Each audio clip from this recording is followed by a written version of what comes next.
Donc, cette structure-là va devoir être affiliée à une fédération. Comme je vous ai dit, nous on a le choix entre deux fédérations, la fédération de grappling ou la fédération de jiu-jitsu brésilien. Ok. Donc si ce n'est pas un club qui n'est pas affilié à aucune de ces fédérations, posez-vous les bonnes questions. Pourquoi je vais aller m'entraîner là-bas? Sachant que c'est les fédérations qui régissent ce sport-là, d'accord? Avec l'affiliation à ces fédérations, le club est assuré. Vous pouvez prendre une assurance complémentaire aussi. Et surtout, vous avez le suivi de vos ceintures, la possibilité de participer aux compétitions, etc. D'accord? Vos ceintures soient reconnues, possibilité de se former, devenir professeur sur du long terme, etc. D'accord? Donc, je sais qu'il y a plein de petits clubs qui disent oh, on fait du grappling ou on fait du jiu-jitsu, mais qui n'ont aucune affiliation.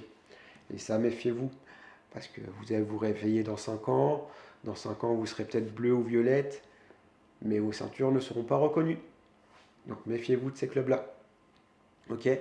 C'est pas un gage de mauvaise qualité, mais franchement, je vous déconseille de vous inscrire dans un club qui n'est pas affilié. Pour savoir si un club est affilié ou pas, vous avez simplement à aller pour la Confédération du Jiu-Jitsu brésilien dans le site cfjjb.com.fr, je ne sais plus, et de voir dans le club. Si vous ne trouvez pas votre club, c'est qu'il n'est pas affilié, tout simplement. Donc pour ça, méfiez-vous. Et sinon, vous pouvez directement demander à la personne qui est en charge du club, est-ce que votre club est affilié à telle ou telle fédération? Euh, Petit cas, moi j'ai déjà eu des gens qui étaient inscrits dans d'autres clubs auparavant, qui sont venus chez moi, chez les solistes, et que leur club n'était pas affilié. Donc pour valider leur ceinture, ils étaient déjà ceinture bleue, donc j'ai dû moi-même valider leur ceinture, donc, parce qu'ils étaient inconnus au bataillon. Donc méfiez-vous.